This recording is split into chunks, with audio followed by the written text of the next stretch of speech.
বিয়ে খেতে এসেছিস নাকি শরীর দেখাতে?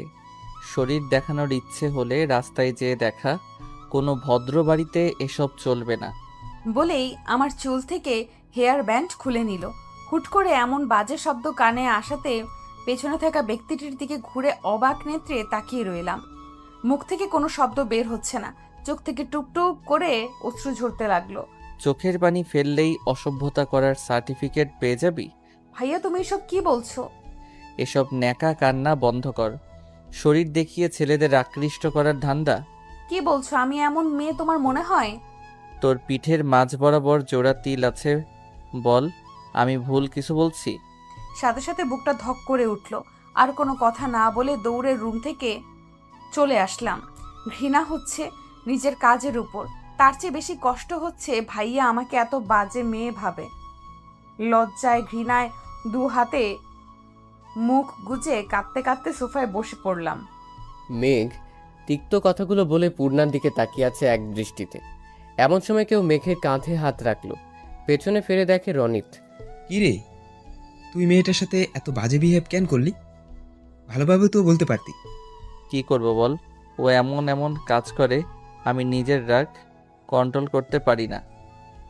তাই বলে এমন ব্যবহার? ও তোর বউ নাকি প্রেমিকা? ছাড়, বাদ দে তো, চল এনজয় করি। বন্ধুর বিয়ে বলে কথা, ফুল মাস্তি হবে। আমার মনে হয় তুই ওকে পছন্দ করিস। যদি তাই হয়ে থাকে তাহলে এমন বিহেভিয়ার করলে ও তোর থেকে আর দূরে পালাবে, কাছে আর এ জন্মে আসবে না। যে কাছে আসার সে আর কত দূরে যাবে? ঘুরে ফিরে আমার বুকেই তার নীড় হবে। হলুদের অনুষ্ঠান শেষ হতে হতে প্রায় 1টা বেজে গেছে। তামিম বলে, আজ সবাই আমার রুমে ঘুমাবে, চল। রাহি এসে বলে, কিসের ঘুম? আজ কোনো ঘুমাবো না, ছাদে চল, সারা রাত পার্টি হবে। ফ্রেশ হয়ে আয় সবাই, আমি সব রেডি করছি। রাহির কথায় কেউ দুমত পোষণ করলো না। মেঘ খেয়াল করলো অপূর্বকে বেশ বিচলিত দেখাচ্ছে। কিরে, বিয়ে তামিমের, কিন্তু 12টা বেজে আছে তোর চেহারায়। স্বাধীনতা হরণ হচ্ছে তামিমের। 12টা 13টা যা বাজার ওর চেহারায় বাজবে, তোর কি হলো? পূর্ণাকে খুঁজছি কিন্তু পাচ্ছি না, জানিস তো মা ওকে এতটা দূরে আসতে দিতে চায়নি, আমি জোর করে নিয়ে আসলাম। কি বলছিস তুই? হ্যাঁ ঠিকই বলছি, কল দিচ্ছি ঠিক হচ্ছে অথচ রিসিভ করছে না। বাসায় চলে যাবে, তাও তো একা একা সম্ভব না। চিন্তা করিস না, এদিকেই কোথাও আছে হয়তো। তামিমের বোন রূপসাকে জিজ্ঞেস কর। জিজ্ঞেস করেছি, ওর সাথে নেই। বেশ খানিকক্ষণ আগে থেকেই নাকি ওর নজরে পড়েনি। তাহলে এক কাজ কর, ওদের বাসার সব রুম খুঁজে দেখ। তুই ডান দিকে যা, আমি বাম দিকে যাচ্ছি। খুঁজতে খুঁজতে হঠাৎ একটা রুমে যেয়ে স্বস্তির নিঃশ্বাস নিল মেঘ। সোফায় গুটিসুটি হয়ে শুয়ে আছে পূর্ণা। মোবাইল বের করে অপূর্বকে টেক্সট পাঠালো। ধীর পায়ে পূর্ণার সামনে বসে তার ঘুমন্ত মুখশ্রীর দিকে তাকিয়ে রইল মেঘ। আলতো হাতে পূর্ণার সামনের চুলগুলো কানের পিঠে গুঁজে দিল। মনে মনে বলতে লাগলো, সরি, তোমাকে কষ্ট দিয়ে ফেলেছি। বলে আলতো চুমু খেলো পূর্ণার কপালে। হুট করে কিছু একটা মনে পড়তেই চোখ জোড়া লাল বর্ণ ধারণ করলো। হাতের মুঠ শক্ত করে বলেই পূর্ণার পিঠে কামড় বসিয়ে দিল। ঘুমের মধ্যে তীব্র যন্ত্রণা অনুভব হতেই পূর্ণা চিৎকার দিল। সাথে সাথে মেঘ পূর্ণার মুখ চেপে ধরল। ভয়ে পূর্ণার শরীর কাঁপছে। আস্তে আস্তে চোখ খুলে সামনে তাকাতে আবছা আলোতে সামনে থাকা ব্যক্তির চেহারা দেখে আরো ভয় পেয়ে গেল। মেঘের ঠোঁটের কোণে রক্ত লেগে আছে, চোখ দুটো লাল বর্ণের। পূর্ণা নিজের হাত পিঠে নিতেই হতভম্ব হয়ে গেল। গলা শুকিয়ে কাঠ হয়ে গেছে। মেঘের হাত কিছুটা আলগা হতেই পূর্ণা কাঁপা কাঁপা কণ্ঠে বলে, মেঘ ভাইয়া, আপনি মানুষ না, আপনি ভ্যাম্পায়ার। পূর্ণার আওয়াজ শুনে মেঘের হুঁশ ফিরল। পূর্ণা চিৎকার করছে কিন্তু তার গলা দিয়ে কোনো শব্দ বের হচ্ছে না। পূর্ণা ভয় পেয়েছে বুঝতে পেরে মেঘ বলে, ভয় পেও না, আমি কোনো ভ্যাম্পায়ার না। আমি মেঘ, তোমার ভাইয়ার বন্ধু মেঘ। মেঘের কথা শেষ হওয়ার আগেই পূর্ণা মেঘের কোলে ঢলে পড়ল। সকালের মিঠা রোদ চোখে পড়তেই পূর্ণা পিট পিট করে চোখ খুলল। আশপাশে তাকিয়ে দেখে এখানে কেউ নেই। তাহলে কি গত রাতে ওসব স্বপ্ন ছিল? হঠাৎ পিঠে ব্যথা অনুভব করে হাত দিয়ে দেখে কোনো অয়েন্টমেন্ট লাগানো। তার মানে মেঘ সত্যিই ভ্যাম্পায়ার, আর সে গত রাতে আমার রক্ত খেতে এসেছিল। পূর্ণার আকাশ কুসুম ভাবনার মাঝেই চোখ পড়ল টেবিলের উপর দুটো ড্রেসের উপর। ড্রেসের নিচে একটা চিরকুট রাখা। চিরকুট খুলতেই চোখে পড়ল এই ব্লু ড্রেসটা এখন ফ্রেশ হয়ে পড়বে, আর অন্যটা বিয়েতে। জান পাখি, তাড়াতাড়ি ফ্রেশ হয়ে নিচে আসো। পূর্ণা বুঝতে পারছে না এখানে কিভাবে এই চিরকুট আসলো। মাঝে মাঝে এমন চিরকুট পূর্ণা পায়। সেদিন কলেজ থেকে ফেরার পথে হঠাৎ একজন বাচ্চা এসে দিল, সেখানে লেখা ছিল, লিটল কুইন, তুমি ছেলেদের থেকে দূরে থাকবে। আমি ছাড়া অন্য কোনো ছেলের সাথে তোমার হেসে হেসে কথা বলা বারণ। নিজের খেয়াল রেখো জান পাখি। পূর্ণার কেন যেন ভালো লাগে এই লুকোচুরি ব্যাপারটা। চট জলদি ফ্রেশ হয়ে নিচে চলে আসলো। মেঘ আর চোখে একবার পূর্ণার দিকে তাকিয়ে মুচকে আসলো। ব্যাপারটা দৃষ্টি এড়ালো না তামিমের। তামিম বলে, লড়কা হাসা তো ফাঁসা। কিসের ফাঁসি? অপূর্বর কথা শুনে তামিম বলে, আরে ওই দেখ, ওর প্লেটে রনিত নাগা মরিচ দিয়ে দিয়েছে, সেটা দেখেও হাসলাম, তাই বললাম আর কি। অপূর্ব নিজের পাশের চেয়ারে বোনকে বসতে বলল, তারপর বলল, তো তোর মাথা ব্যথা আমাকে জানাবি না? আমি তোকে পুরো বাড়ি হন্য হয়ে খুঁজেছি। পূর্ণা অবাক দৃষ্টিতে তার ভাইয়ের দিকে তাকিয়ে যেই কিছু বলতে যাবে তখন মেঘ বলে, আরে ছাড় তো, তোর বোন তো ঠিক আছে। এবার দ্রুত নাস্তা শেষ কর, বউ আনতে যেতে হবে তো নাকি? নাস্তা শেষ করে সবাই রেডি হচ্ছে। মেয়ের বাড়ি মুন্সিগঞ্জ। নারায়ণ থেকে মুন্সিগঞ্জের দূরত্ব 2 ঘন্টার মতো। পূর্ণা আয়নার সামনে দাঁড়িয়ে নিজেকে খুঁটিয়ে খুঁটিয়ে দেখছে। ড্রেসটা অনেক সুন্দর, গোলাপির উপর সাদা আর সোনালি সুতোর কাজ, উপরে কোটিও আছে। পূর্ণা মনে মনে বলে, লোকটার পছন্দ আছে। আচ্ছা চিরকুট কুমার, আপনি সামনে কেন আসছেন না? দিন দিন আপনাকে দেখার তৃষ্ণা বাড়ছে কেবল। পূর্ণা সিঁড়ি দিয়ে নামতেই চোখ পড়ল হলরুমে সবাই রেডি হয়ে দাঁড়িয়ে আছে। হঠাৎ খেয়াল করলো মেঘের পাঞ্জাবির দিকে, সাদা পাঞ্জাবিতে গোলাপি সুতোর কাজ। মনে মনে বলল, এই ভ্যাম্পায়ারের সাথে কেন সব সময় আমার ড্রেস মিলে যায়? তোর ভাল লাগে না? মেঘ পূর্ণাকে দেখে তৃপ্তির হাসি হাসলো। মনে মনে বলে, তোমাকে তো একদম মেঘপরি লাগছে। পূর্ণা নিচে এসে অপূর্বর সামনে এসে দাঁড়ালো। রূপসা বলে, আমিও পূর্ণার সাথে এক গাড়িতে যাব। আমরা এক গাড়িতে যাব, মেয়েরা আলাদা গাড়িতে যাবে। আমি আম্মুকে বলে দিচ্ছি পূর্ণার খেয়াল রাখতে। মেঘ কিছু বলতে যেও থেমে গেল। মেঘের ইচ্ছে করছে পূর্ণাকে নিজের দৃষ্টি আড়ালে না পাঠাতে। বিয়েবাড়িতে পৌঁছে সবাই আটকে গেল গেইটে। ঝিঙ্গে গাছে চিচিঙ্গা, আম গাছে বেগুন, বে হিসাবে টাকা দিয়ে বউ নিয়ে ভাগুন। ছন্দ শেষ হতেই মেয়ে পক্ষের সবাই বলে উঠল, টাকা দিন, বউ নিন। আম গাছে পেয়ারা, বড়াই গাছে নুন, নিজের বউ নিজে নিব, টাকার কি গুণ। অনেকক্ষণ বাঘ বিতণ্ডার পর গেট ছাড়লো 50,000 টাকার বিনিময়। এতক্ষণ ধরে সবাই সবার মতো ব্যস্ত। মেঘ ব্যস্ত পূর্ণার উপর নজরদারি করতে। ভেতরে ঢুকেই সবাই নিজেদের মতো ব্যস্ত হয়ে পড়ল। রূপসা আর পূর্ণা সেলফি নিতে ব্যস্ত। হঠাৎ রূপসা বলে, কাহিনী কি পূর্ণা? তোদের মধ্যে কি চলছে? কাহিনী মানে? আর কার সাথে কি চলবে? কি যে বলো না আপু। আমি কিন্তু সবই বুঝি। তোমার আর মেঘের মধ্যে প্রেম চলছে, তা কতদিন হলো? কি? আর কাউকে পেলে না শেষ পর্যন্ত ভ্যাম্পায়ারের প্রেমে পড়বো আমি? তা ম্যাচিং ম্যাচিং কি এমনিতে পড়েছো? কাকতালীয় ভাবে। সত্যি কিছু চলছে না তো? না মানে ভাবির বোন তুলি কিন্তু মেঘ ভাইকে পছন্দ করে। করুক, আমি করি না। ছাড়ো তো এইসব কথা। তোমার খবর কি সেটা বলো। আমার আর কি খবর? তোমার ভাই কবল বললেই তার গলায় ঝুলে পড়বো। এটা কবে হলো? এখনো হয়নি। তোমার ভাইয়ের তো নজর নেই আমার দিকে। ওদের কথার মাঝেই একজন 2 গ্লাস জুস বাড়িয়ে দিয়ে বলে, আসসালামু আলাইকুম বিএন সাহাব, কেমন আছেন বিএন সাহাব, বুকে বড় জ্বালা। তা বিআই সাহেব, ফালটোর বাজির ক্রশ করেছেন বুঝি? চোখের সামনে এমন পরীর মতো বিয়ান দেখলে ভিতর থেকে ফ্ল্যাট বেরিয়ে আসে। ফালটোর বাজি বন্ধ করেন। আমি আপনার 1 ইয়ার সিনিয়র। আপনাকে তো চিনি, কিন্তু পাশের পরীটাকে? পাশে পড়িনি, পূর্ণিমার চাঁদ বসে আছে। আর চাঁদটা হলো আমার ভবিষ্যতের নন্দিনী আর তামিম ভাইয়ের বন্ধুর বোন। পূর্ণিমার চাঁদ কিন্তু দারুণ চলছে, একদম চোখ ফেরানো দেয়। তা তুমি কি কথা জানো না চাঁদ? রূপসার কল আসায় রূপসা উঠে সাইডে গেল। শুভ দুম করে পূর্ণার পাশে বসে পড়ল। পূর্ণা সরে বসলো কানেকটা। শুভ বলল, নাম কি তোমার? পূর্ণিমা। তুমি কি অপূর্ব ভাইয়ের বোন? জি ভাইয়া। ইস, দিলে তো দিলটা জ্বালিয়ে। কোনো হ্যান্ডসাম সুদর্শন ছেলেকে এভাবে ভাইয়া বলবে না। যদি তোমার ভাইয়া ডাক শুনে হার্ট অ্যাটাকে তার মৃত্যু হয়, দায়ভার কে নেবে? উঠে গেলে কেন? আমি কি বাঘ নাকি ভাল্লুক? খেয়ে ফেলবো না তো। জাস্ট নাম্বারটা দিয়ে যাও চাঁদ।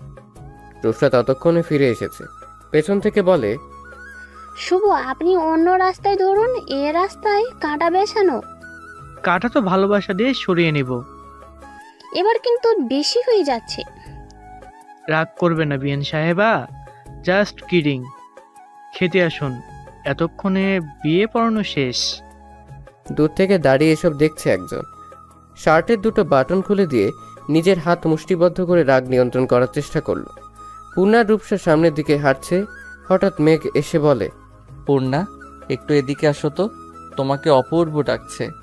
পূর্ণা মেঘের পিছু পিছু আস্তে আস্তে বেশ খানিকটা দূরে চলে আসলো। হঠাৎ কি মনে করে পূর্ণা থেমে গেল। চারপাশে তাকিয়ে দেখে কোনো মানুষ নেই।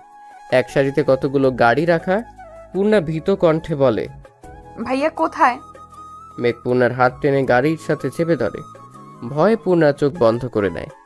কাঁদো কাঁদো কণ্ঠে বলে, প্লিজ আমাকে মারবেন না। আমার গায়ে আর কতটুকুই রক্ত আছে বলুন? আমি আপনাকে মোটা তাজা মানুষের সন্ধান দেব ভ্যাম্পায়ার ভাইয়া। জাস্ট শ্যাট আপ, ননসেন্স, কথা বলা বন্ধ করো। আমি মেঘ, ইমতিয়াজ। তোর সাহস কি করে হলো ছেলেদের সাথে হেসে হেসে কথা বলার? আর বলবো না ভাইয়া, এখন এটা বললে তো হবে না, শাস্তি পেতে হবে এটার জন্য। প্লিজ ভাইয়া, আর কখনো এরকম করব না। মেঘ পূর্ণার একদম কাছে চলে আসলো। মেঘের নিঃশ্বাস পূর্ণার মুখে পড়ছে। মেঘকে যেন পূর্ণার কম্পিত ঠোঁট দ্রুত টানছে। পূর্ণা চিৎকার করার আগেই মেঘ পূর্ণাকে ছেড়ে দিয়ে বলে, এরপর থেকে এরকম হলে কিন্তু কোনো রেহাই নেই। পূর্ণা কিছু না বলে ছাড়া পেয়ে দ্রুত সরে আসলো। টিস্যু দিয়ে চোখ মুখ মুছে নিজেকে কিছুটা স্বাভাবিক করলো। এমন সময় মোবাইল মেসেজের নোটিফিকেশন আসলো। মোবাইল বের করে দেখে আননোন নাম্বার থেকে একটা টেক্সট। কিছু মানুষ দূরে থেকেও হৃদয়ের একদম কাছের, আর কিছু মানুষ কাছে থেকেও হৃদয় থেকে অনেক দূরে। আমার হৃদয়ের মানুষ তোমার মলিন মুখ দেখলে মনে হয় চাঁদে গ্রহণ লেগেছে। সবসময় হাসবে, তোমার হাসি পূর্ণিমার আলোর মতোই আলোকিত। মেসেজ পড়ে বেশ অবাক হলো। মোবাইল রেখে দিবে পার্সে, ঠিক তখন আর একটা টেক্সট আসলো। একটু হাসো, হাসলে তোমাকে দারুণ লাগে মায়াবতী। কোথায় চলে গিয়েছিলে নন্দিনী? তোমাকে খুঁজে খুঁজে পা ব্যথা হয়ে গেছে। চলো খেতে চলো। জামাইকে পড়াইতে হলে আগে নন্দিনীকে হাত করতে হবে। খাওয়া দাওয়া শেষ করে বিদায়ের পালা। বউ নিয়ে সবাই বাড়ি চলে আসলো। অপূর্ব বলল, আজ আমাদের বাসায় যেতে হবে, পরশু আবার দেখা হবে। তোরা এগো, আমি ড্রাইভারকে গাড়ি নিয়ে আসতে বলছি। মানা করে দে ড্রাইভারকে, তোরা আমার গাড়িতে ফিরবি, আমিও যাব বাসায়। তাহলে তো ভালোই হয়ে গেল, দেখা হচ্ছে পরশু। মেঘ ড্রাইভ করছে, তার পাশের সিটে অপূর্ব ঘুমোচ্ছে। পূর্ণার নিচের দিকে তাকিয়ে আছে। মেঘ লুকিং গ্লাসে বারবার পূর্ণার দিকে খেয়াল করছে। হঠাৎ গাড়ি থামিয়ে মৃদু কণ্ঠে বলে, এবার হিজাব খুলে নাও, গরম কম লাগবে। পূর্ণার সাথে সাথে খুলে নিল। আর মনে মনে ভাবছে এই লোক আবার ভালো কথাও বলতে পারে। পূর্ণা নিজের চুল নিয়ে ব্যস্ত। মেঘ ড্রাইভ করছে আর বারবার পূর্ণাকে লক্ষ্য করছে। মনে মনে বলে, ইস, আমার ভাগ্য কত ভালো, এমন একটা কিউট বউ পাবো। রূপসার ভীষণ মন খারাপ, তাই সে আনমনা হয়ে বাইরে তাকিয়ে আছে। রাহি বলে, শোন, মন খারাপ না করে কাজের কাজ কর, যাতে অপূর্ব নিজেই তোকে প্রপোজ করে। না, ও কখনো আমাকে প্রপোজ করবে না। জানিস, আমার মনে হয় ওর সাথে তোদের কিছু একটা আছে। ভালোবাসা তো জোর করে হয় না, বল? শোন, মাঝে মাঝে আমরা কাছের জিনিসের মূল্য বুঝি না, তার কারণ হলো সেটা আমাদের জন্য অ্যাভেলেবেল, কিন্তু হুট করে সেই জিনিসটা দূরে সরে গেলে আমরা শূন্যতাটা বুঝতে পারি সহজে। দাঁত থাকতে দাঁতের মর্ম কেই বা বোঝে বল? আমার এখন কি করা উচিত? তুই অপূর্বকে পাত্তা দিবি না, টোটালি ইগনোর করবি। এতে যদি বিপরীত হয় তো? ও যদি তোর হয়, এই ইগনোর ও নিতেই পারবে না। আর যদি তোর না হয়, তুই ওর হয়ে আসবি। একতরফা ভালোবাসা যায়, কিন্তু জোর করে হাসিল তো করা যায় না, বল? কি ঢুকাচ্ছিস তুই ওর মাথায়? অপূর্ব রুফরাকে রেখে কাকে বিয়ে করবে? দেখে ছাড়বো তো আমরা কিসের জন্য আসি। ও বিয়ে করবে নয়তো ওর দাদা করবে। সবাই হেসে উঠল। মেঘ কিছু দূর আসতেই হঠাৎ সামনে থেকে একটা ট্রাক দ্রুত গতিতে তেড়ে আসছে। মেঘের কপালে ঘাম জমে গেছে, ভয়ে হাত কাঁপছে। হঠাৎ তামিম, রাখি, রনিত সবাই হসপিটালের করিডোরে পায়চারি করছে। কুলসুম বেগম, নিয়াজ আহমেদ দুজনেই চুপচাপ বসে আছে হসপিটালের বেঞ্চে। পরিস্থিতি এখনো বোঝা যাচ্ছে না। এর মধ্যেই একজন ডক্টর বাইরে আসলেন। নিয়াজ আহমেদ উঠে দাঁড়িয়ে বলেন, স্যার, আমার ছেলে মেয়ের কি অবস্থা? একজন পেশেন্ট ক্রিটিক্যাল, বাকি দুজন সামান্য আঘাত পেয়েছে। আশা করা যায় প্রাথমিক চিকিৎসা নিলেই সুস্থ হয়ে যাবে। কোন পেশেন্ট ক্রিটিক্যাল? আপনার রিসেপশনে যোগাযোগ করুন, আমি সঠিক বলতে পারবো না। নিয়াজ আহমেদ দ্রুত রিসেপশনের দিকে গেলেন। এর মধ্যে নাদিয়া বেগম এসে তামিমকে বলে, আমার ছেলের কি হয়েছে? ঠিক আছে তো আমার ছেলে? ওর কিছু হয়নি তো? আন্টি নিজেকে শান্ত করুন, আমাদের মেঘের কিচ্ছু হবে না, সব ঠিক হয়ে যাবে। তোমরা সবাই ঠিক আছো? তাহলে আমার ছেলেটার এই অবস্থা কি করে হলো? শুধু আপনার মেঘ না, অপূর্ব আর পূর্ণিমারও। আপনাদের মধ্যে কারো ব্লাড গ্রুপ এ নেগেটিভ? আমার সাথে আসুন। রাহি নার্সের সাথে চলে যাওয়ার পর রনিত বলে, তামিম, তুই চলে আয় বাসায়, ভাবি তোর জন্য অপেক্ষায় আছে। আমার বন্ধুদেরই অবস্থায় রেখে আমি যাব ফুলসজ্জার ঘরে? আমিও এতটাও স্বার্থপর না, ওরা ঠিক হবে তারপর। কিন্তু ভাবি কি ভাববে? এটা লাভ ম্যারেজ না, অ্যারেঞ্জ ম্যারেজ।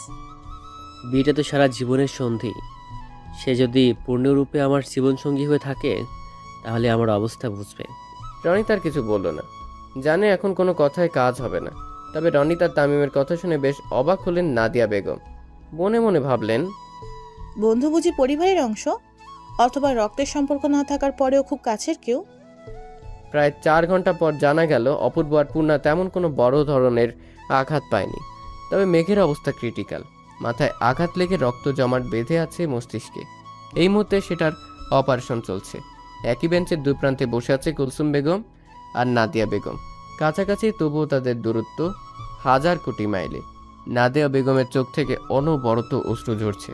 কুলসুম বেগমের মন যদিও চাইছে তাকে সান্ত্বনা দিতে, কিন্তু তার স্বামীর রাগ সম্পর্কে সে অবগত। আপাতত চাইছে না কোনো রকম অশান্তি হোক। অপূর্ব আর পূর্ণা মোটামুটি সুস্থ। আমি গাড়ি বের করতে বলছি ড্রাইভারকে, আমরা এক্ষুনি বাসায় ফিরবো। তোমরা পূর্ণাকে নিয়ে যাও, আমি মেঘ সুস্থ না হওয়া পর্যন্ত নড়ছি না এখান থেকে।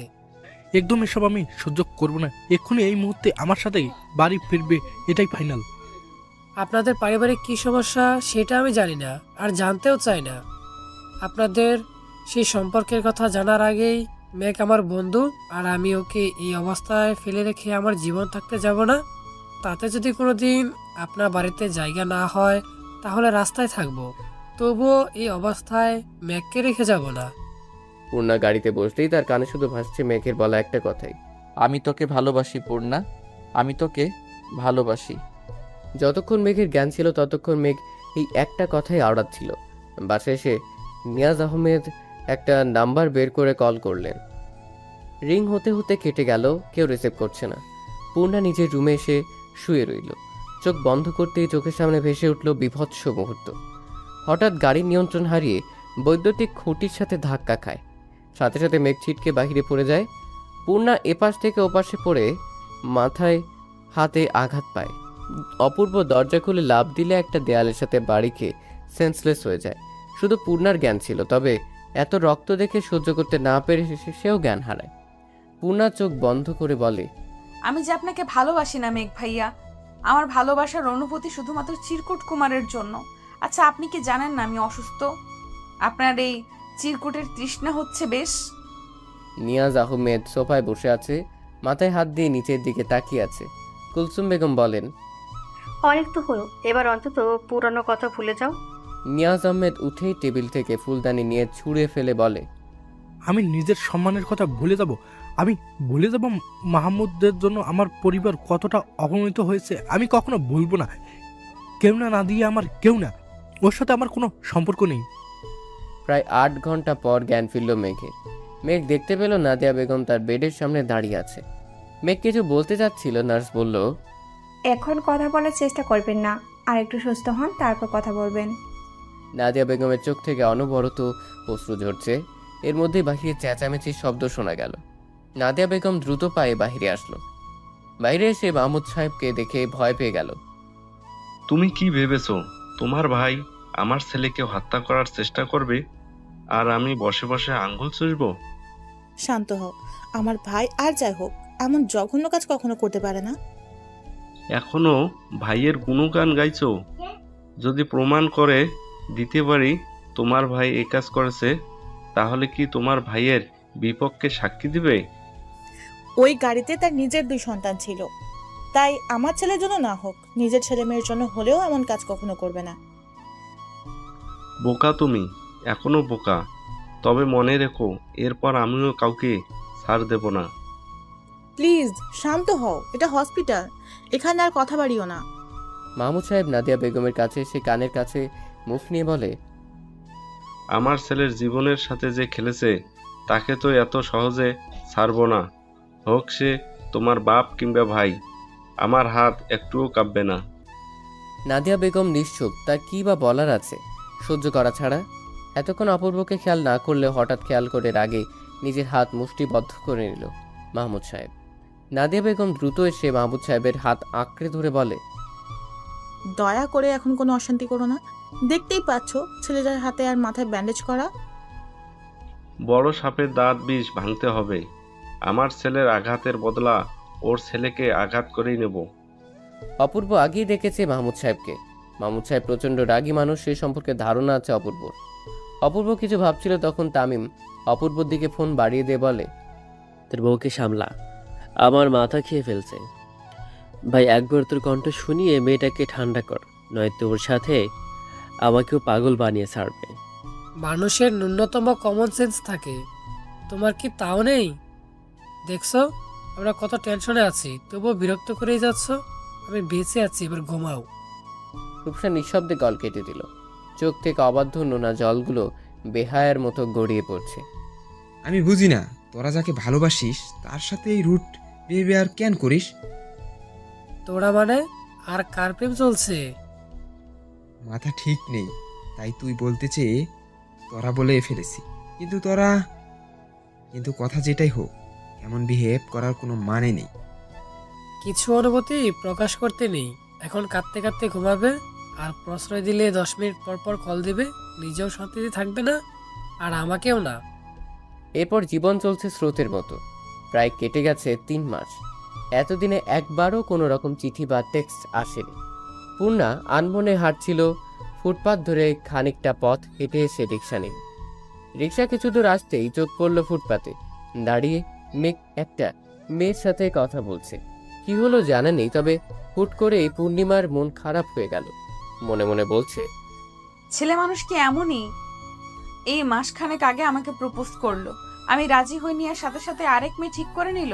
পুরুষ মানুষের ভালোবাসা কচু পাতার পানির মতো, এর কোনো ভরসা নেই। চিরকুট কুমারও কি এইভাবেই বদলে গেল? সে তো কাছে না এসেই হৃদয় নিয়ে পালালো। সে কি জানে এই কিশোরী তাহার জন্য আঁচলে বাঁধিয়াছে জ্যোৎস্নার আলো? সেই আলোর ছোঁয়া কি তার পেতে ইচ্ছে করে না? পূর্ণা বাসায় ফিরে দেখে বাসায় খুব তোড়জোড় চলছে। বেশ অবাক হয়ে পূর্ণা বলে, আম্মা আজ কি ভাইয়ার বিয়ে? কিন্তু আমরা তো এখনো মেয়ে দেখতেই গেলাম না।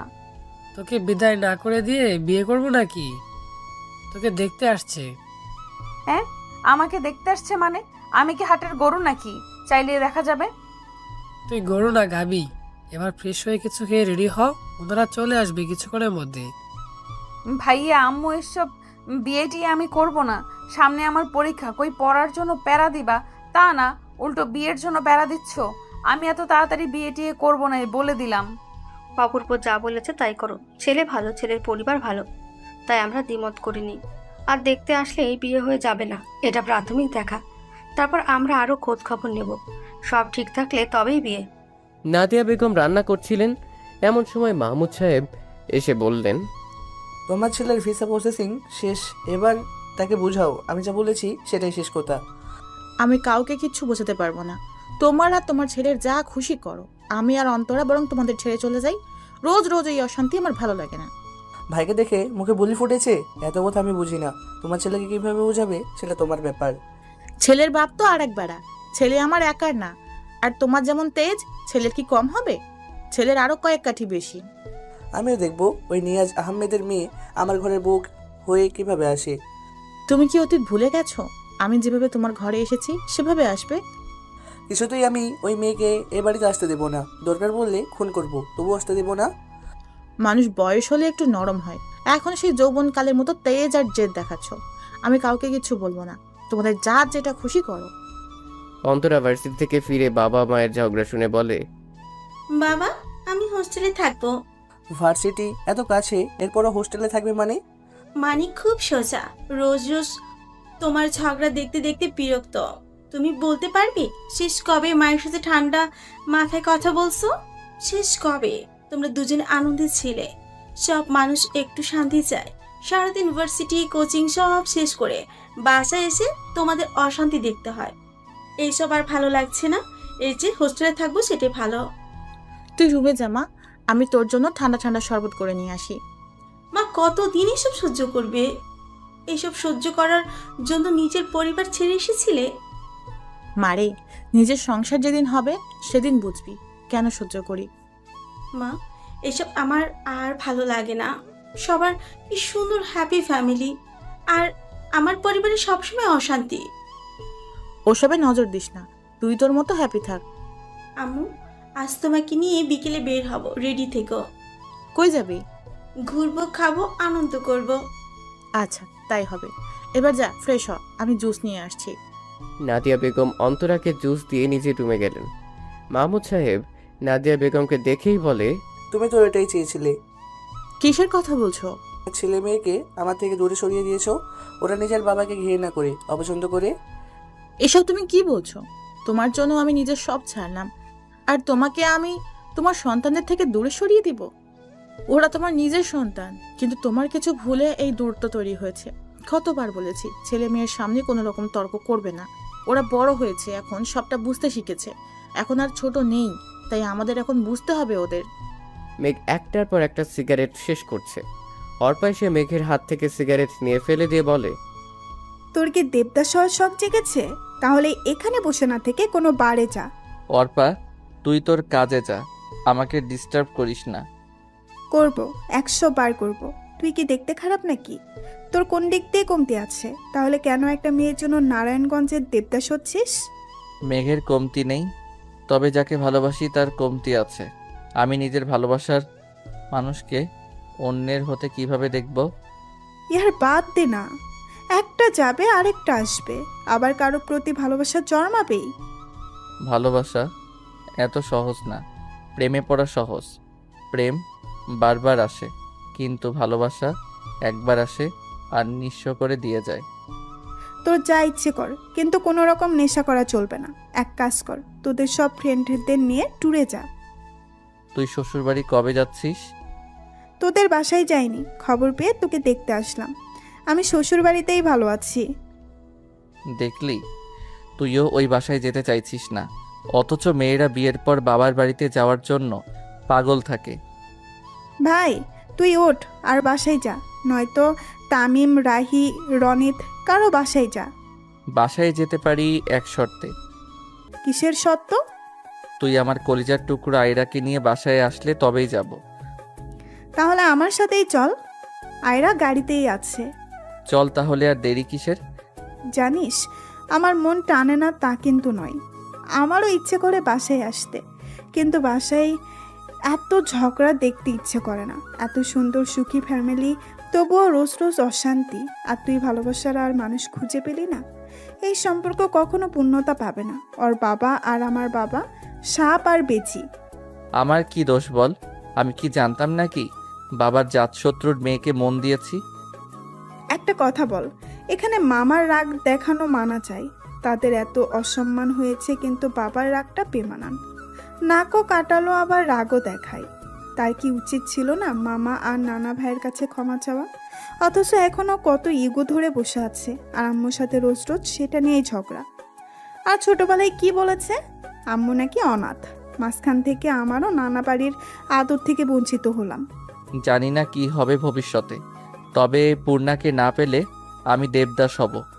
পূর্ণা মন খারাপ করে বসে আছে। কি হচ্ছে তার বোধগম্য হচ্ছে না।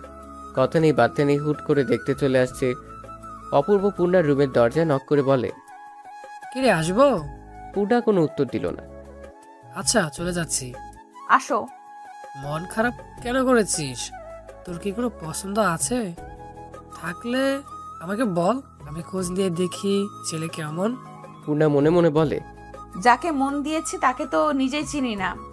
সে কেন আমার সাথে এমন ছল করলো? আমার শূন্য হৃদয়ে ভালোবাসার বীজ বপন করে কেন সে আড়ালে হারালো? কোনো রকম সংকোচ ছাড়া বলে ফেল।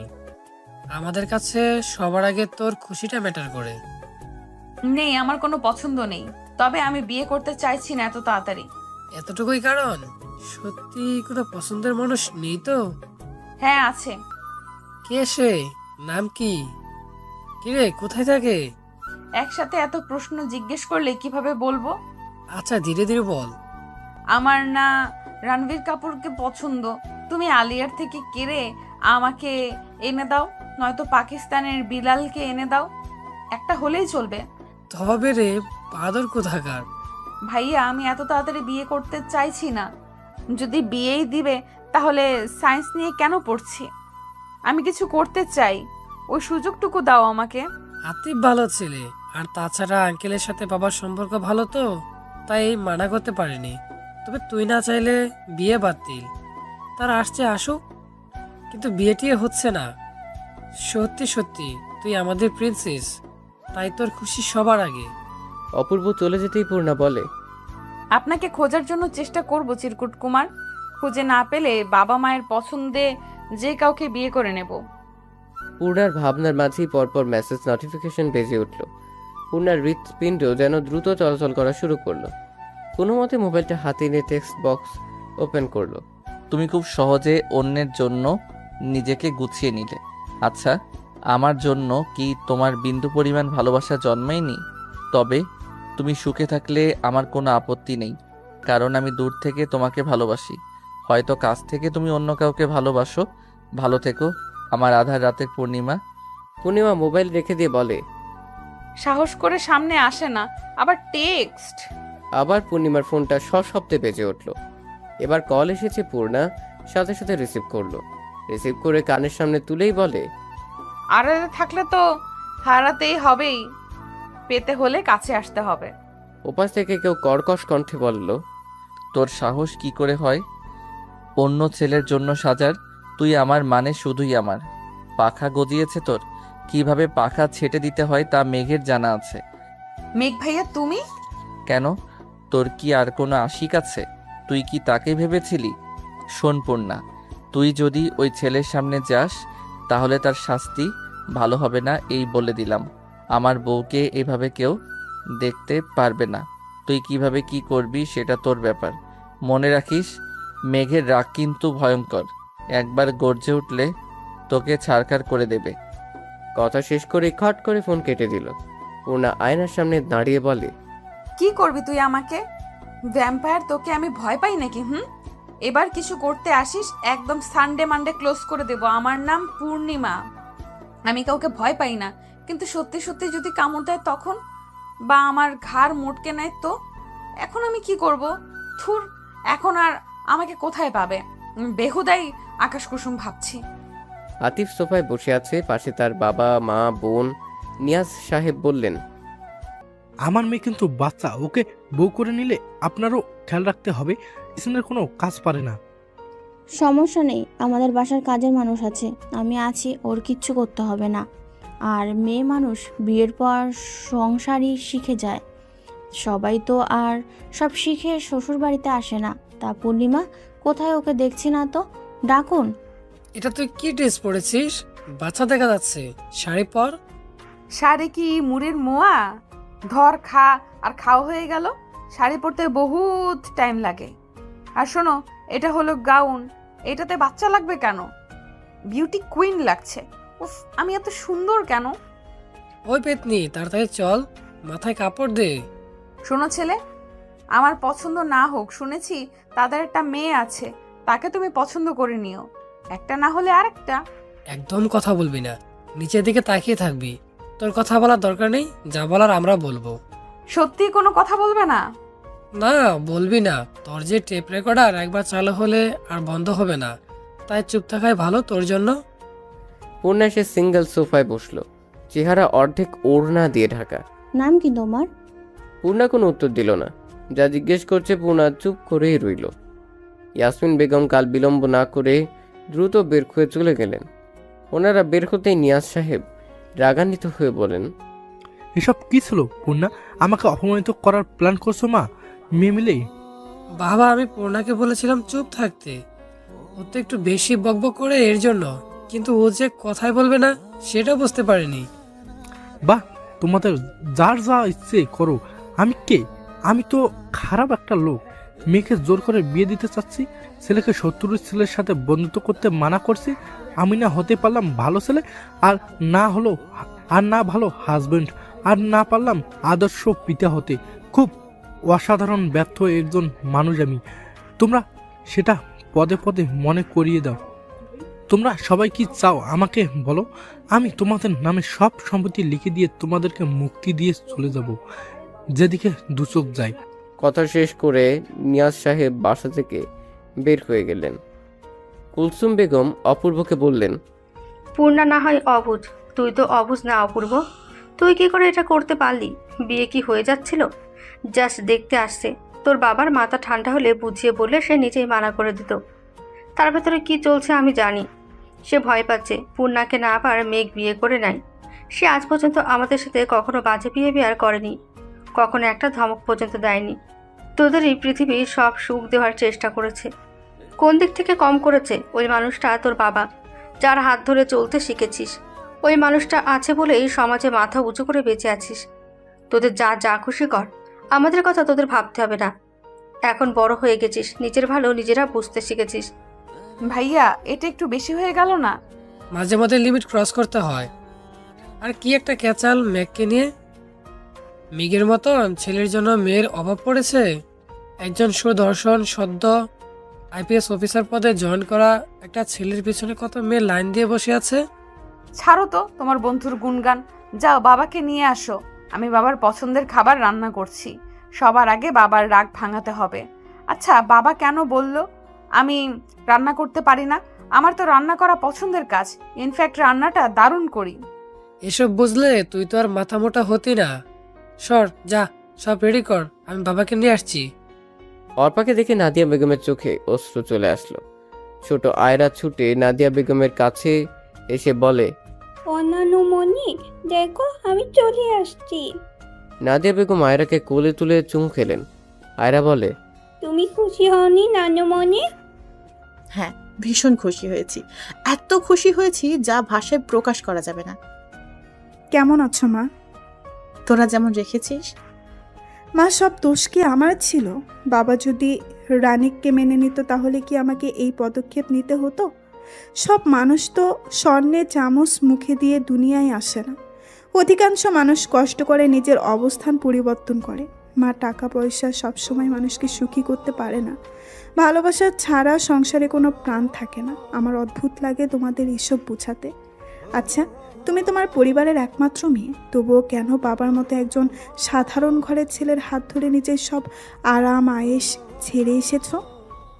দেখো, সব বাবা নিজের সন্তানের ভালোটাই চায়, কিন্তু ছেলে মেয়ে বড় হয়ে গেলে তারা নিজেরাই নিজেদের ভালোটা বুঝে নেয়। তখন বাবা মায়ের কথার কোনো মূল্য থাকে না। মা, আমি ভুল করিনি। তোমাদেরকে বারবার বলেছিলাম একবার রানিকের সাথে দেখা করে কথা বলো, কিন্তু তোমরা আমার কথা কর্ণপাত করনি। কারণ প্রথমবার রানিককে দেখে তুমি বলেছিলে তোমার পছন্দ হয়নি, তারপর বললে বাড়ি আছে কিনা নিজেদের। মা, বাংলাদেশের সব মানুষেরই তো ঢাকাতে নিজের বাড়ি থাকে না। কিন্তু দেখো, আমার বিয়ের মাত্র 4 বছরেই আমাদের নিজেদের একটা ফ্ল্যাট আছে, সুখে থাকার মতো সব আছে। কিন্তু যেটুকু কষ্ট ততটুকু তোমরা। বাবা দিনের পর দিন ওর সাথে টক্কর দেয়। মা, ওর বয়স কতটুকুই বা জ্ঞান, তবু আমার নিজের বাবা ওর প্রতিদ্বন্দ্বী। তারপরেও তোমাদের বাসায় কি করে আসি বলো? অন্তরা রুমে থেকে বের হয়ে আয়রাকে দেখে দ্রুত কোলে নিয়ে বলে, আমি কেমন আছো? চলো তো তোমার রুমে চকলেট খাবো।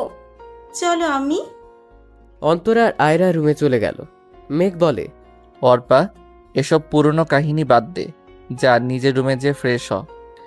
আর আম্মু, ওর জন্য আর আইরুর জন্য কিছু হালকা নাস্তা করে দাও। আমি ফ্রেশ হয়ে ঘুমাবো। এই যে অর্পা, রাতে কিন্তু তন্দুরি চিকেন পার্টি হবে। রাগ ফাগ করে আবার চলে যাস না। বাবা মায়ের সাথে রাগ করে কী লাভ?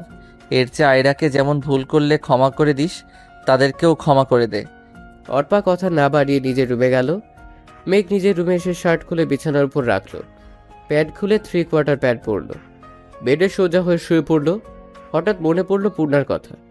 চোখ খুলছে আর বন্ধ করছে, এমন করতে করতে কখন যেন ঘুমিয়ে পড়লো। পূর্ণার নিজের হাতে কাচ্চি বিরিয়ানি, জালি কাবাব, চিকেন ফ্রাই, ক্যাশনাট সালাদ রান্না করলো। সবকিছু শেষ করে হালকাভাবে রুম ডেকোরেশন করলো। এর মধ্যে অপূর্ব নিয়াজ সাহেবকে নিয়ে বাসায় ফিরল। পূর্ণা যে নিয়াজ আহমেদের হাত ধরে বলে, বাবা মানে হাজার বিকেল আমার ছেলেবেলা, বাবা মানে রোজ সকালে পুতুল পুতুল খেলা। প্লিজ বাবা, রাগ করো না। রাগলে তোমায় একটুও মানায় না। এবারের মতো ক্ষমা করে দাও, ওরাই তো আমাদের সব। নিয়াজ সাহেব বেশিক্ষণ নিজের রাগ ধরে রাখতে পারলেন না। অপূর্বর কান টেনে বলে, শব্দ তোর আর হবে এমন কিছু? কখনোই হবে না। তবে হ্যাঁ, পূর্ণার বিয়ের কথা এসএসসির পর ভাববে। তাহলে এখন তোর বিয়ের কথা হবে? বাবা, ভাবতেও হবে না, কারণ আমার ভাবি আমি পছন্দ করে রেখেছি। শুধু তোমরা যাবে আর টুক করে নিয়ে চলে আসবে। তা কাকে পছন্দ হলো আম্মাজান? রূপসা আপুকে। ভাইয়ার ভার্সিটিতে পড়ে, এক ব্যাচ জুনিয়র। যেমন মিষ্টি তেমন ভালো, মানে এক কথায় ডায়াবেটিক্স মুক্ত মিষ্টি, যাতে ক্ষতিকর কোনো কিছুই নেই। তা তোরা দুজন মিলে ঠিক করলে হবে? আমাদেরকেও বলতে হবে তো নাকি? এই যে বলে দিলাম, এবার তাড়াতাড়ি ভাবিকে নিয়ে আসো। কালকেই তোর মা আর আমি যে বিয়ের পাকা কথা বলে আসবো। মেয়ের জামাই না আসুক, অন্তত ছেলের বউ তো আসুক। আচ্ছা, তোমরা কি এখন কথাই বলবে নাকি গরম গরম কাচ্চিও খাবে? কুলসুম বেগমের কথা শুনে নিহাজ সাহেব বললেন, নিশ্চয়ই এটা আমার ছোট মেয়ের কাজ। হ্যাঁ, এটা আমার কাজ। এবার তাড়াতাড়ি টেস্ট করে বলো কেমন হলো। এই সাথে তুলনা হবে না। মায়ের হাতের রান্না পৃথিবীর সেরা রান্না। সবাই আনন্দ করে খাচ্ছিল, তখন কলিং বেল বেজে উঠল। অপূর্ব বলে, রনি তার মাহি এসেছে। ওরা যে শুনেছে কাচ্চির কথা, দেখো হাজির। তোমরাও খাও, আমি দরজা খুলে দিচ্ছি। অপূর্ব দরজা খুলে মেঘকে দেখে হতভম্ব। কিরে তুই? বাবা তো বাসা, এখন কি করব? তো আমাকে রেখে আনন্দ করবি তোরা, আর আমি বাসায় বসে কাচ্চির প্রশংসা শুনবো, তাই চলে আসলাম। এবার বল, হিটলার আঙ্কেল কোথায়? তার চোখ ফাঁকি দিয়ে তোর রুমে ঢুকতে পড়তে পারলেই হলো। সাবধান, ঢুকে পড়, আমি ম্যানেজ করে দিচ্ছি। কি রে, তুই ওদের দরজার সামনে দাঁড় করিয়ে রেখেছিস কেন? ভেতরে নিয়ে আয়, একসাথে খাই সবাই মিলে। না মা, তার দরকার নেই, তোমরা খাও। আমরা রুমে বসে একসাথে খাবো। আমি ওদের রুমে নিয়ে যাচ্ছি। বড্ড বেঁচে গেলাম। এমনিতেই পাপা আজ রেগেছিল। কেন? সবাই বলল অপূর্ব। অপূর্ব কথা শুনে সবাই হেসে বলে, যাক, রাস্তা ক্লিয়ার হলো। তবে কিসের রাস্তা? তোর বিয়ের রাস্তা। শালা তলে তলে বেবি ট্যাক্সি চালাও, আর আমরা কইলেই হরতাল। কতবার জিজ্ঞেস করেছি, কিরে তোর সাথে কি রূপসার কিছু চলছে? কি সুন্দর করে বলে, আরে এসব প্রেমের ড্রাইভারি করার সময় নেই। আর এখন দেখি সে মাস্টার। চুপ করতো তোরা। মেঘের কথা শুনে সবাই চুপ হয়ে গেল। মেঘ বলল, আমরা এসেছি খেতে, আগে কাচ্চি খাই, তারপর ওর ক্লাস নিচ্ছি। অপূর্ব, যা খাবার নিয়ে আয়। আমি পূর্ণাকে বলে রেখেছি, ওর খাওয়া শেষ হলেই নিয়ে আসবে। চল কাচ্চি, আস্তে আস্তে এক গ্রান লুডো খেলা হয়ে যাক। তামিমকে মিস করছি, বেচারা বইয়ের জালে আটকা পড়ে গেছে। তোরা খেল, আমি একটু রেস্ট করি। বলে বেডের পাশে সিঙ্গেল সোফায় শার্টের সব কটা বাটন খুলে শুয়ে পড়ল। ওরা তিনজন লুডো খেলায় মগ্ন। একটু কারো চোখ এদিক সেদিক হলেই রাখির চোরামি করবে, বাকির অভ্যাস এটা। তাই অপূর্ব তার রনির পুরো মনোযোগ দিয়ে খেলছে। হঠাৎ করে খাবারের ট্রে নিয়ে পূর্ণার রুমে ঢুকে। পূর্ণার আওয়াজ পেয়ে অপূর্ব বলে, খাবার টেবিলে রেখে যা। ঘাড় ঘুরিয়ে তাকালো না। শুধু কোনো মতে মুখ দিয়ে বলল, পূর্ণা খাবার রাখে সামনে তাকিয়ে দেখে মেঘের উন্মুক্ত বক্ষ। একবার তাকিয়ে দেখে সরিয়ে নিয়ে সামনে তাকিয়ে বলে, ওরা তিনজন তো খেলছে, তাহলে এটা কে? পূর্ণার সামনে তাকিয়ে দেখে মেঘ এক দৃষ্টিতে পূর্ণার দিকে তাকিয়ে আছে। পূর্ণার বুক ধুক করে উঠল। মনে পড়ে গেল মোবাইলে দেওয়া থ্রেডস। পূর্ণা অপূর্বকে ডাকবে তার আগেই মেঘ পূর্ণাকে টান দিয়ে নিজের কোলে বসালো। মেঘ পূর্ণাকে নিজের সাথে মিশিয়ে নিল। পূর্ণার পিঠ মেঘের বুকের সাথে লেপ্টে আছে। পূর্ণা কেঁপে উঠল। কোনো মতে মৃদু কণ্ঠে বলল, কি করছেন? ছাড়ুন। নিজের বউকে কেউ ছাড়ে? কে বউ? কিসের বউ? আমি কিন্তু চিৎকার করব। একটু জোরে চিৎকার করবা, যাতে তোমার আম্মুর কান পর্যন্ত আওয়াজ যায়। প্লিজ ছাড়ুন। নিজের তো লজ্জা নেই, তাই বলে আমার লজ্জা খাবেন? লজ্জা খেতে সেই টেস্ট, তবে তার সাথে নুন মরিচ হলে আরো ভালো হতো। ছাড়ুন, কেউ দেখে ফেলবে তো। কেউ আমার বউকে যখন দেখে গেল, তখন আমি চাই সবাই এভাবে আমাদের দেখুক আর ধরে বিয়ে দিয়ে দিক। কিরে পূর্ণা, তুই কি করছিস? পূর্ণা মেঘের পাশে বসে বুক ধুকপুক করছে। কি বলবে অপূর্বকে? ও আইডার পিক দেখছিল আমার ফোন থেকে। সর, যা নিজের রুমে। এত দেখার শখ হলে আমি তোকে অপর বাসায় নিয়ে যাব, সরাসরি দেখিস। এখন নিজের রুমে যেয়ে পড়তে বস। পূর্ণা যেন এই কথার অপেক্ষাই ছিল। দ্রুত বের হয়ে নিজের রুমে চলে আসলো। নিজের রুমে দরজা বন্ধ করে দরজায় হেলান দিয়ে জোরে জোরে নিঃশ্বাস নিচ্ছে। আচ্ছা, এই লোকটা এমন কেন? সে কি বোঝে না তার স্পর্শ আমাকে কেমন এলোমেলো করে দেয়? পূর্ণা, তুই কি দুই নৌকার মাঝি? তোর চিরকুট কুমারকেও চাই, আবার মেঘকেও ভালো লাগে। পূর্ণার মনের কথা শুনে বলে, ছি, না না, পূর্ণার মনে শুধু একজন আছে। আচ্ছা, সেই একজনটা কে? এবার তাকে খুঁজে বের করতেই হবে। আপনি আড়ালে বসে আমাকে দ্বিধায় কেন ফেলছেন চিরকুট কুমার? আমার এই হৃদয় যে বারবার অগোছালো হচ্ছে, আমি স্থির করতে পারছি না তাকে। মেঘ সোফায় হেলান দিয়ে বসে মিটমিট করে হাসছে। আচ্ছা, পূর্ণা কি কখনো বুঝবে দুটো মানুষ একই সত্তা?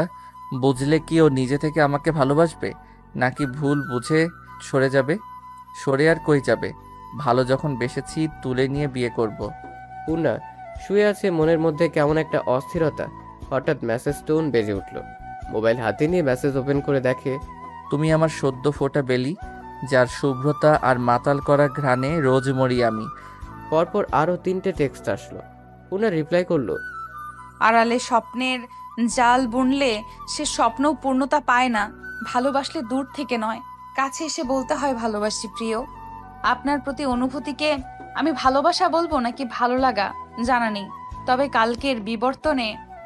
কালের বিবর্তনে আপনিও হবেন কোনো অতীত। এই প্রথমবার পূর্ণার রিপ্লাই। মেঘ বেশ খানিকটা সময় মেসেজের দিকে তাকিয়ে থেকে বলে, তুমি তো সদ্য ফোটা বেলি নও, তুমি হলে পূর্ণাঙ্গ পূর্ণিমা। তা ভাই, তুই কবে থেকে একা একা কথা বলতে শিখেছিস? আরে ও মামা, বুঝিস না, প্রেমে পড়লে মানুষ কত কি করে।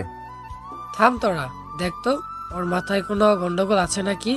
পাবনায় সিট বুকিং দিতে হবে নাকি? এসব কিছুই করতে হবে না, বিয়ে করতে হবে, বুঝলি? এই, কবে বিয়ে করেছিস? কাকে বিয়ে করেছিস? আমাদের প্ল্যান অনুযায়ী তুই বিয়ে করবি রাজশাহীতে। মামা, তুই নিজে বিয়ে করছিস ঘরের চিপায়, আর মেঘকে বলছি রাজশাহী। আমাদের প্ল্যান ছিল তো এক একজন এক এক জেলায় বিয়ে করব। রাখ তোদের বিয়ে, সামনে কাচ্চি নিয়ে আর কথা শুনে পেট ভরবে না। এখন কাচ্চি খেতে হবে। কি ঘ্রাণ বের হচ্ছে! তোরা তো বিয়ে সব মুখে মুখে করবি, বিয়েও করবি না, আর পেট পুরে খাওয়াও বিয়ে। তোরা তো বিয়ে সব মুখে মুখে করবি, বিয়েও করবি না, আর পেট পুরে খাওয়াও হবে না। এর চেয়ে সামনে কাচ্চি আছে, খেয়ে নি, তারপর তোদের আষাঢ়ে গল্প শুনবো। হাত ধুয়ে বড় ডিশে একসাথে খাওয়া শুরু করলো 3 জনে। অপূর্ব বলল, কাল রূপসাকে দেখতে যাবে বাবা মা। দেখতে মানে কালকেই পাকা কথা বলে আসবে। আরে তাহলে তো ভালোই, বন্ধুর বোনকে বিয়ে করার রেওয়াজ চালু হয়ে গেল। এরপর মেঘের পালা।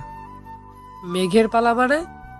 মেঘ তার বোনকে বিয়ে করবে, কিন্তু ধর্ম তো ভিন্ন।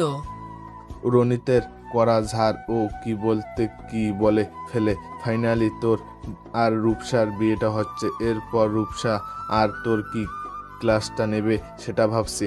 এতদিন তুই ওকে ঘুরিয়েছিস, এবার ও তোকে উঠতে না বসতে নাকে দড়ি দিয়ে ঘুরাবে। আরে ব্রো, ভালোবাসা থাকলে নাকে দড়ি কেন, কানে দড়ি দিয়ে ঘোরালেও ঘুরতে রাজি। এই মেঘ, তোর কেসটা কি বলতো? কারোর সাথে প্রেম টেম চলছে নাকি? আর প্রেম এখন যেভাবে বয়স বাড়ছে তাতে বউ পাই নাকি সেটাই সন্দেহ। মামান, এটা না বলে বল তোর বোনকে পাবো নাকি, সেটা বাবার বিষয়। শালা সেই কখন থেকে বন বন করছিস? আরে তোরা কি শুরু করলি? বাদ দে, সামনে বিয়েতে কি করবি সেই প্ল্যান কর। মা, বাবা এখনো ফিরছে না কেন? অর্পার কথা শুনে মলিন কণ্ঠে নাদিয়া বেগম বললেন, রাগ করে সে সকালে বেরিয়েছে, এখনো ফেরার নাম নেই। রাগ করে কেন? আর কি নিয়ে রাগ? নাদিয়া বেগম সবটা বলার পর অর্পা বলে, বাবার উচিত এবার অন্তত মামার কাছে ক্ষমা চাওয়া। ভুলটা তো তোমরাই করেছো, তাহলে নিশ্চয় তো তোমাদেরই হওয়া উচিত। তোমাদের ইগোর জন্য কেন মেঘের খুশি কুরবান করবে? মা, সময় বদলায়, মানুষ বদলায়, পরিস্থিতি বদলায়। সে সময় তোমরা যেটা করেছো সেটা কি অন্যায় না? আমি কি বলবো বল? আমার কথা তো শুনে না। কতবার বলেছি ভাইয়ের কাছে চলো।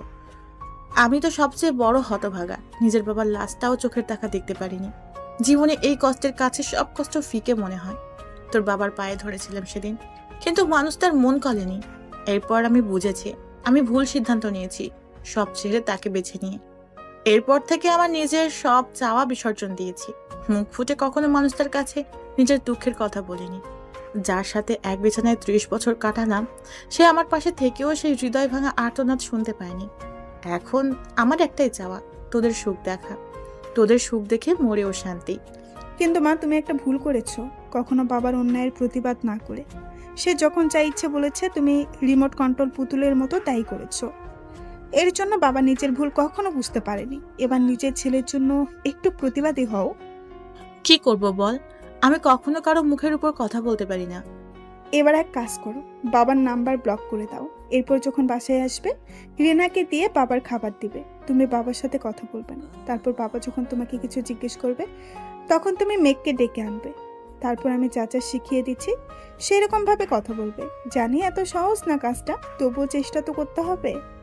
তোমরা একা একা প্ল্যান করছো, আমিও আছি তোমাদের সাথে। এবার বাবাকে বাগে আনবই। বলে তিনজনে হাত মেলালো। নাদিয়া বেগম সোফায় বসে আছে, মাহমুদ সাহেব বেডে। কি শুরু করলে তুমি? এসব তোমাকে মানাই? কি যে কাজটা আরো আগে করা দরকার ছিল সেই কাজটাই করেছি।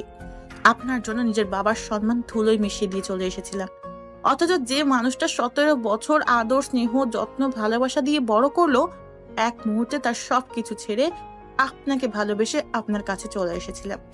কিন্তু আপনি কি করেছেন আমার জন্য? কি করিনি? তোমাকে সুন্দর একটা জীবন দিয়েছি, টাকা পয়সা, বাড়ি গাড়ি সব দিয়েছি, কোনো কিছুর কমতি রাখিনি।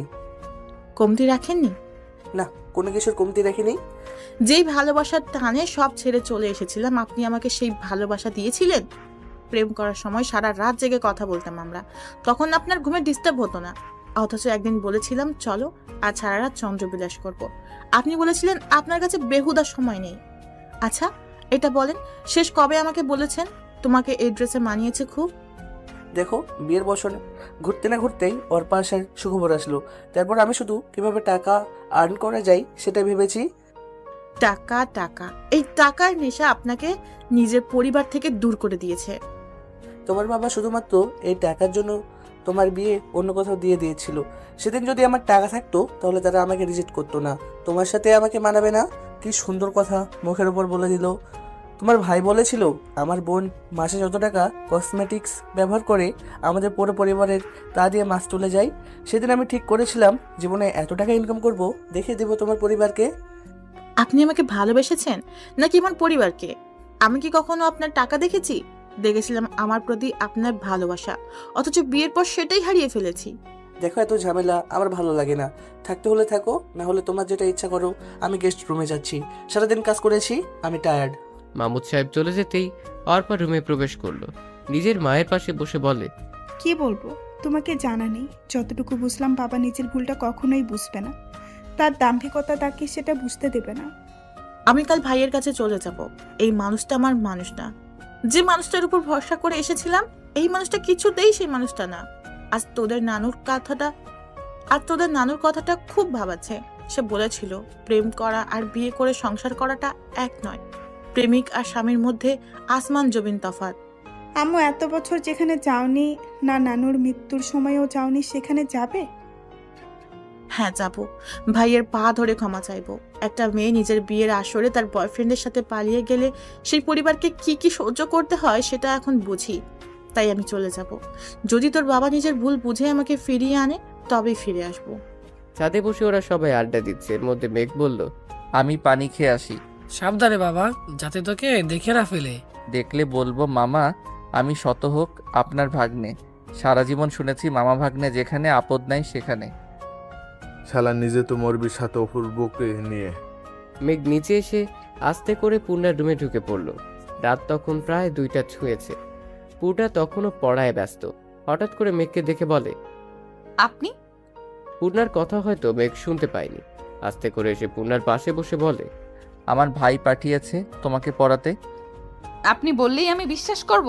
ভালোই ভালোই বের হন, নয়তো আমি চিৎকার করব। আমি জানি তুমি চিৎকার করবে না, যত হোক তোমার জামাইকে কেস খাওয়াবে না শ্বশুরের কাছে। আপনি যাবেন নাকি? কি পড়ছিলে দেখি? ফিজিক্স? এটা কোনো সাবজেক্ট হলো?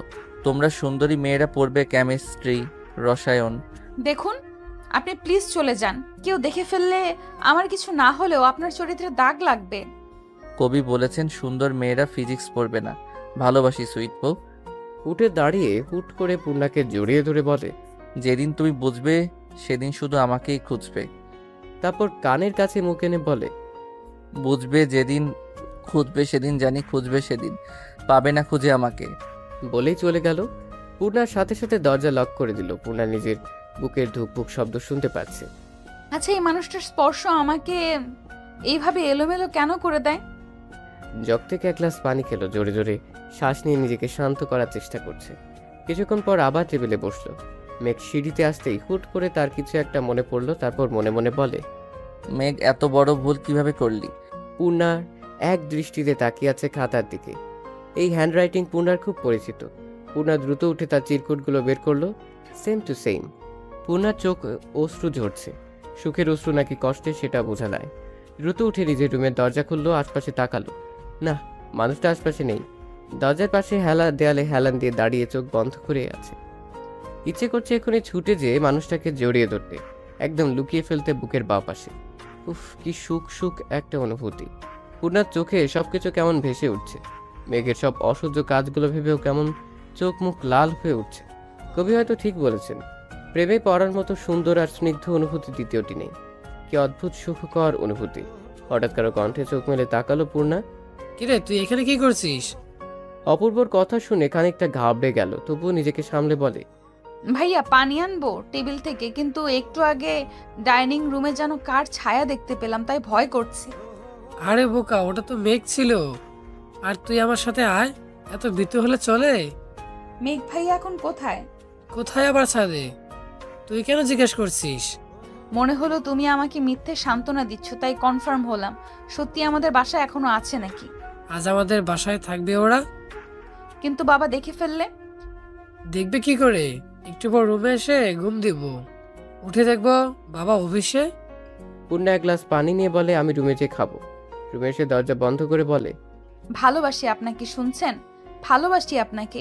ইস, মনের কথা যদি মনের মানুষের কাছে পৌঁছে যেত কতই না ভালো হতো।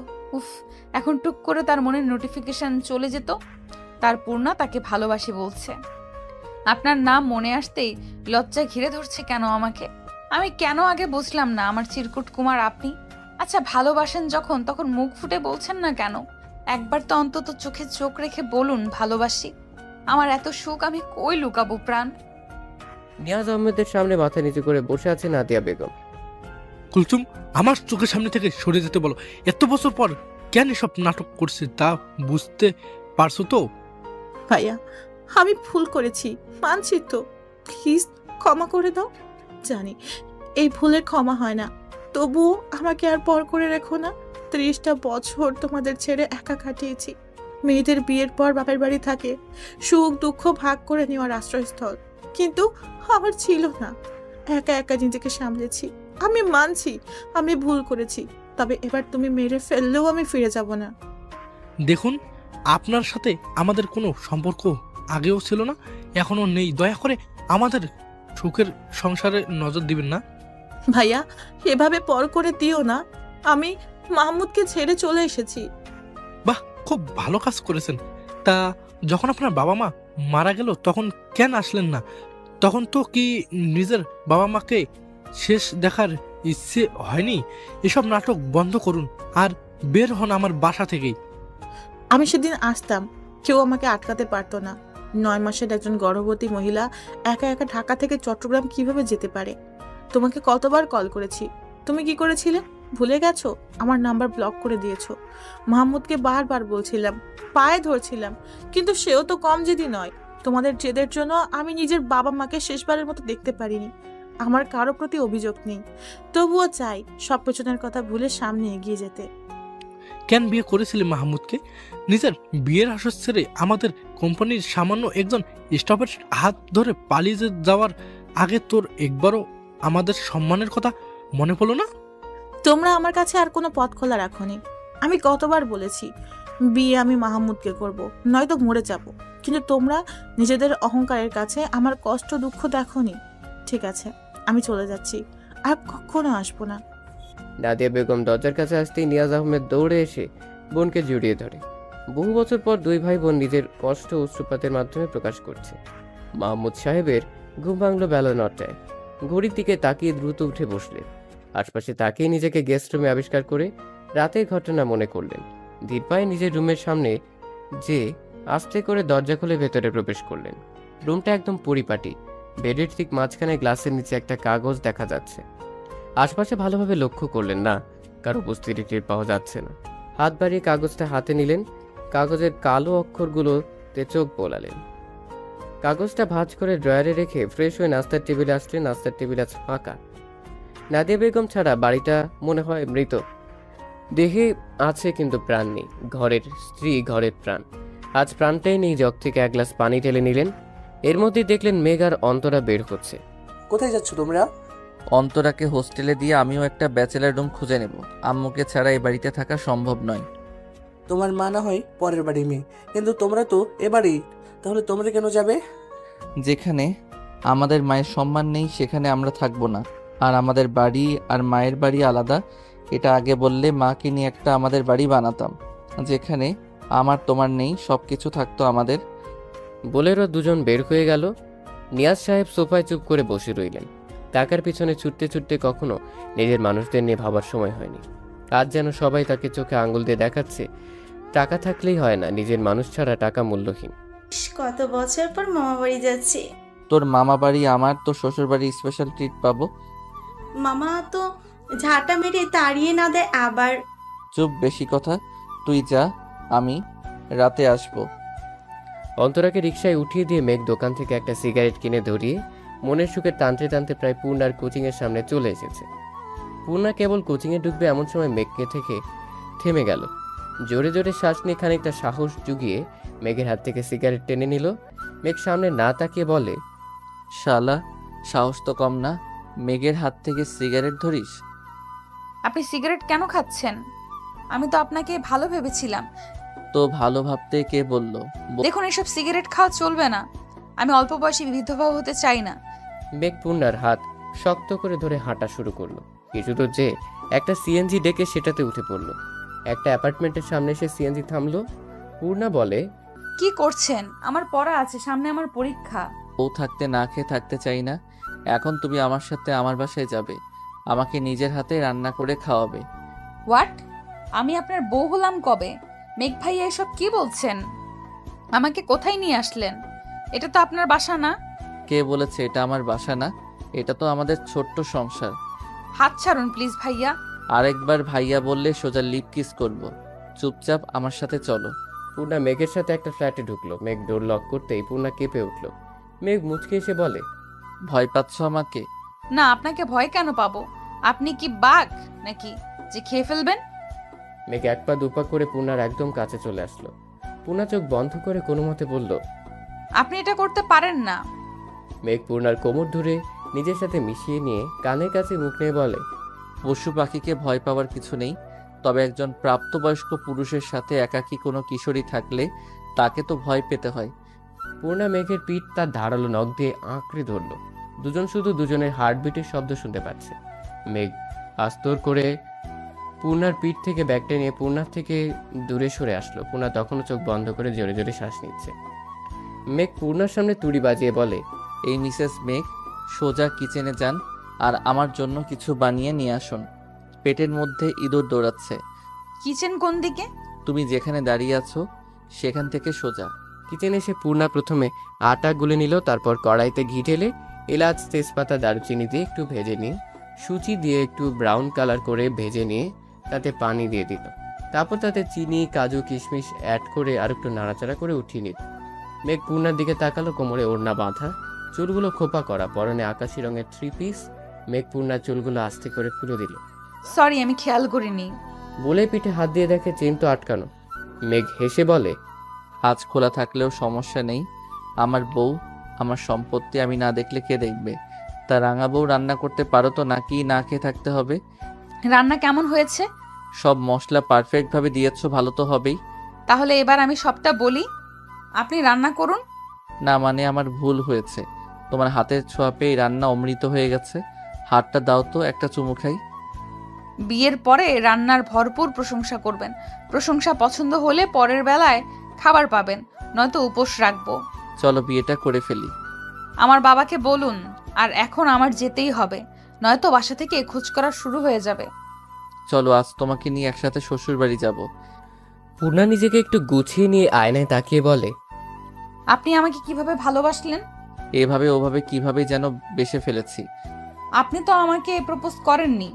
পূর্ণা হিসাবে শেষ পিনটা গেথে এপাশ ফিরেই দেখে মেঘ হাঁটু মুড়ে বসে বলে, আমার সারা জীবনের ব্যক্তিগত রাঁধুনি হবে। কথা দিচ্ছি তোমার রান্নার ভরপুর প্রশংসা করব। এ কেমন প্রপোজ হলো? বলো না হবে। সারা জীবনের জন্য আমি তোমার। তোমার শব্দটা যেন মেঘের হৃদয়ে শীতল হাওয়া বয়ে গেল। উঠেই পূর্ণাকে জড়িয়ে ধরে শক্ত করে মৃদু স্বরে বলে, আমি শুধু তোমার। এই আজকের পর থেকে আর আপনি আপনি চলবে না বলে দিলাম। চলো জমের সাথে লড়াই করে তোমাকে নিয়ে আসতে বের হয়ে পড়ি। আমার বাবাকে জম বলা? তোমার বাবাকে কেন বলবো? আমি আমার মামাকে বলেছি। দুজনেই হেসে দিল। হাতে হাত রেখে বের হয়ে আসলো। ভালোবাসা এমন এক ম্যাজিক, ভালোবাসলে তাকে শত জন্মের পুরোপুরি মনে হয় কত যুগের সম্পর্ক ছিল। তারা হয়তো সব সময় কাছেই ছিল, এক মুহূর্তে যেন সবচেয়ে নিজের হয়ে যায় মানুষটা। মাহমুদ সাহেব নিয়াজ আহমেদের সামনাসামনি বসে আছে। কিছুক্ষণ নীরব থেকে মাহমুদ সাহেব বলেন, আমি কখনো মাথা নত করতে শিখিনি, কিন্তু আপনি আর আপনার বাবা আমাকে চরমভাবে অপমান করেছিলেন।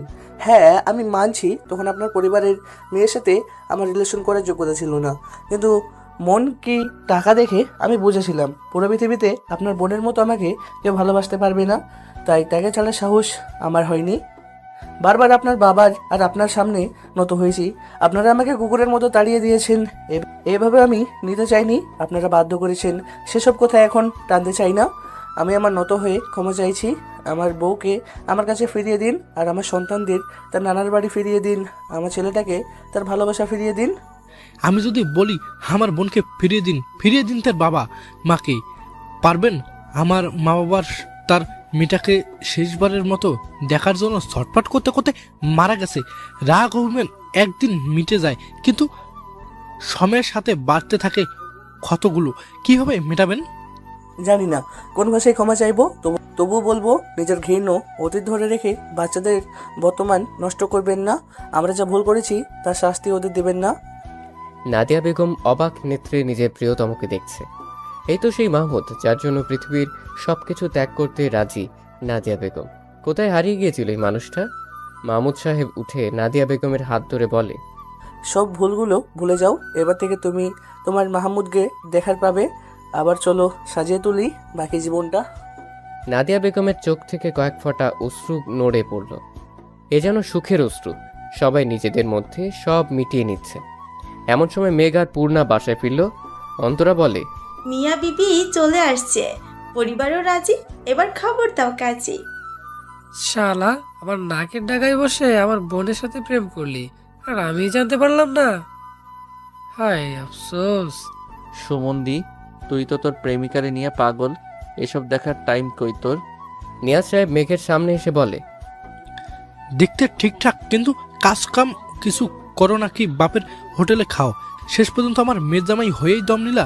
তা আর দেরি কিসের? 2 বিয়ে একসাথে হোক, একজন যাবে একজন আসবেই। কথা শেষ করে মেঘকে জড়িয়ে ধরলেন।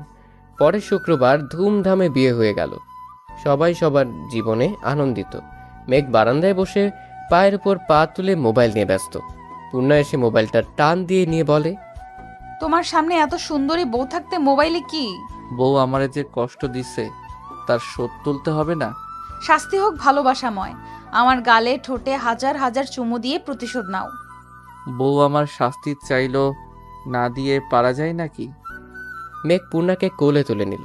পূর্ণা মেঘের কানের কাছে মুখ নিয়ে বলে, আঁচল বাঁধিয়েছি জ্যোৎস্নার আলো, সবটুকু শুধু তোমার।